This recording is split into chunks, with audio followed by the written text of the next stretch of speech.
अस्सलामुअलैकुम dear student, business law के subject के साथ section 1 contract act, chapter number 6, new topic free consent. Free consent के topic पे जाने से पहले हमें पता होना चाहिए कंसेंट क्या है। कंसेंट एक बेसिकली उसे लैटिन लैंग्वेज में हम कहते हैं कंसेसिव एडेनम। क्या मतलब हुआ इसका? Parties should think about the same thing in the same sense at the same time. मैं समझ नहीं आया क्या मतलब इसका। चलिए, मिस्टर ए मिस्टर बी को अपनी कार सेल करना चाहते हैं करोला मॉडल 2019 25 लाख रुपीज़ में। मिस्टर बी ने कहा ठीक है, मुझे मंजूर है, मैं ये कार लेना चाहता हूँ। इन दोनों के दरमियान बेसिकली कॉन्ट्रैक्ट हो गया। तो दोनों पार्टीज़ के माइंड में सेम चीज़ मौजूद थी, सेम टाइम पर मौजूद थी और सेम मैनर में वो दोनों चीज़ें सोच रहे थे।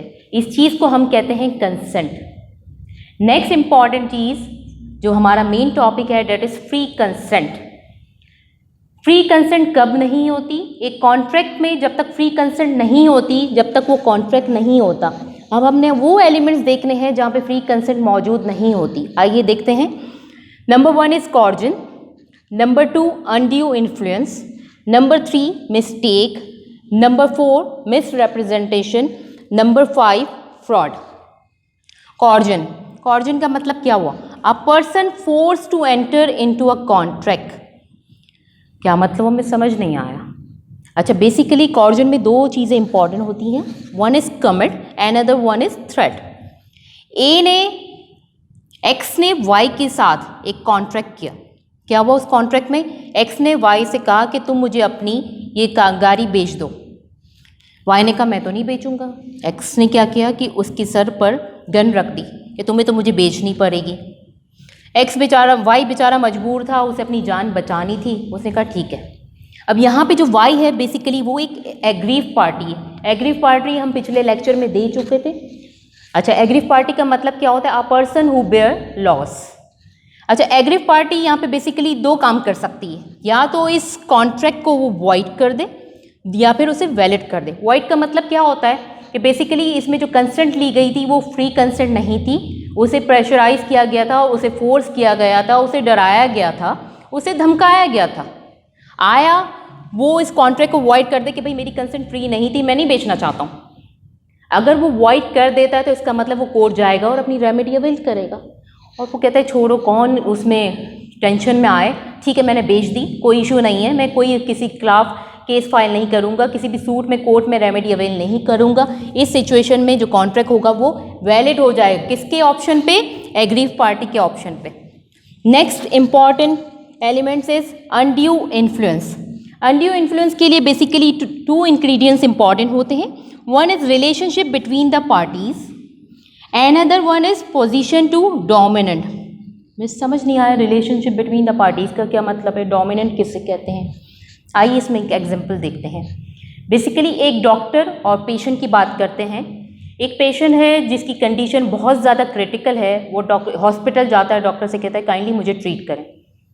डॉक्टर उस वक्त लालच में आ जाता है, उसे पता है ये बड़ा अमीर आदमी है और ये बहुत अमीर आदमी है और ये बेसिकली करोला के मॉडल में आया हो। डॉक्टर की नीयत बुरी हो जाती है। वो कहता है कि ठीक है मैं तुम्हारी ट्रीटमेंट कर दूंगा, मैं तुम्हारी जान इस सूरत में बचाऊंगा अगर तुम मुझे अपनी गाड़ी दे दो बदले में। यहाँ पे डॉक्टर क्या है, उस पेशेंट के लिए डोमिनेंट है। इनके दरमियान एक रिलेशनशिप एग्जिस्ट करता है। इस सिचुएशन में जो कंसेंट ली जाती है, इस पोजीशन पे जो कंसेंट ली जाती है वो किसके थ्रू ली जाती है? Undue influence. एक इंसान ज़बरदस्ती किसी की मजबूरी से फ़ायदा उठाते हुए उससे कंसेंट ले ले, उसे कहते हैं undue influence.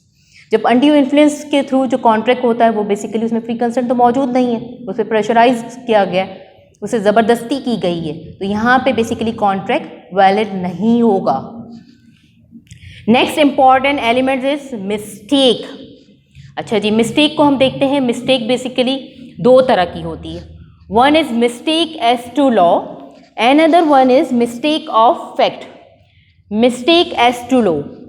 Mistake as to law basically उसे हम टू कैटेगरीज में डिवाइड करते हैं। One is mistake about foreign law, another one is mistake about Pakistani law. Mistake about foreign law का, फॉरेन से आपको समझ आ रहा है कि हम किसी फॉरेन कंट्रीज़ के हवाले से बात करें। जब इस तरह की मिस्टेक हमारे कॉन्ट्रैक्ट में होती हैं फॉरेन लॉ के हवाले से, तो हमें ज़रूरी नहीं है हम कोई कॉन्ट्रैक्ट करें हमें फॉरेन लॉ के बारे में इंफॉर्मेशन हो या हम उससे वेल अवेयर हों। तो इस सिचुएशन में हम इसको ट्रीट करते हैं मिस्टेक ऑफ फैक्ट्स।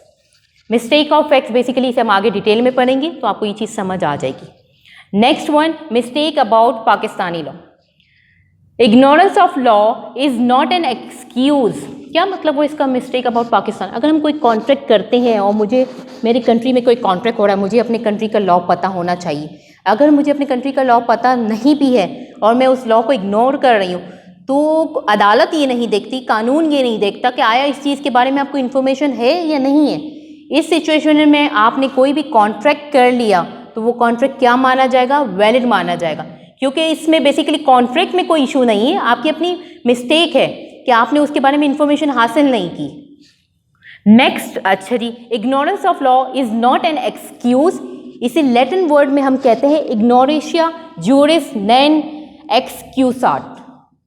इग्नोरेशिया ज्यूरिस नॉन एक्सक्यूसेट, इसे लैटिन वर्ड में हम कहते हैं। नेक्स्ट हमारा जो है mistake of facts. Mistake of facts दो तरीके से होते हैं, one is unilateral and another one is bilateral. Uni means one, lateral means performance.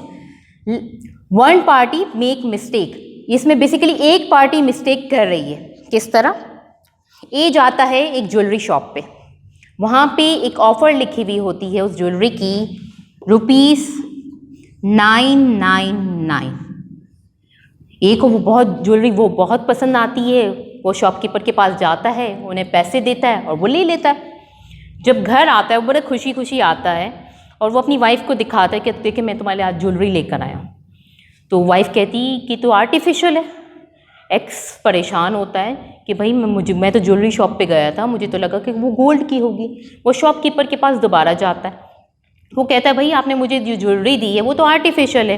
तो शॉपकीपर उसे बाहर जाके वो कहता है ये देखिए हमारी शॉप के बाहर जो बोर्ड लगा हुआ है उस पर लिखा हुआ है कि artificial and real jewelleries are available.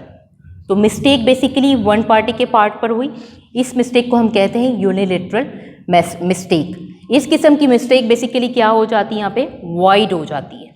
Next one is bilateral. Bi means two, lateral means performance. दोनों पार्टीज के पार्ट पे बेसिकली मिस्टेक हो, उस टाइप के कॉन्ट्रैक्ट को हम कहते हैं, उस टाइप की मिस्टेक को हम कहते हैं बायलैटरल मिस्टेक। बायलैटरल मिस्टेक में बेसिकली हम एक एग्जाम्पल लेते हैं, लेकिन बायलैटरल मिस्टेक के लिए कुछ इंग्रेडिएंट्स इंपॉर्टेंट होते हैं। That is non existence of subject matter. इसका क्या मतलब हुआ? Non existence of subject matter का मतलब हुआ कि एक सब्जेक्ट जो हमारी एक, लेट्स सपोज एग्जाम्पल लेते हैं, ए ने बी से कॉन्ट्रैक्ट किया कि मेरी शिप कल तक पहुंच जाएगी, उस पर राइस की क्वांटिटी आ रही है। अच्छा, क्वांटिटी उसने बता दी 1000 टन, प्राइस उसने लोकेट कर दी बेसिकली 150 लाख रुपीस, और उसने कहा कल तक मेरा ये कंटेनर आ जाएगा। अभी उस चीज़ की एग्जिस्टेंस नहीं है, वो फोरसी कर रहा है कि कल तक आ जाएगा, जहाज़ डूब जाता है। अच्छा, उसे ये भी नहीं पता कि जो राइस आ रहे हैं उसकी बेसिकली क्वालिटी क्या है, उसकी कैटेगरी क्या है, वो कि कौन सा राइस है, आया वो बासमती है, आया वो सेला है, कौन सी है। उसे ये भी नहीं पता कि इतने टन मौजूद है, इसकी प्रॉपर प्राइस क्या है, इतनी क्वांटिटी आया उस जहाज़ में, इतनी क्वांटिटी मौजूद है या नहीं है। इस टाइप की जो मिस्टेक्स होती हैं उसे हम बायलैटरल मिस्टेक्स कहते हैं। आज के इस टॉपिक में हमने जो चीज़ डिस्कशन की वो है फ्री कंसेंट।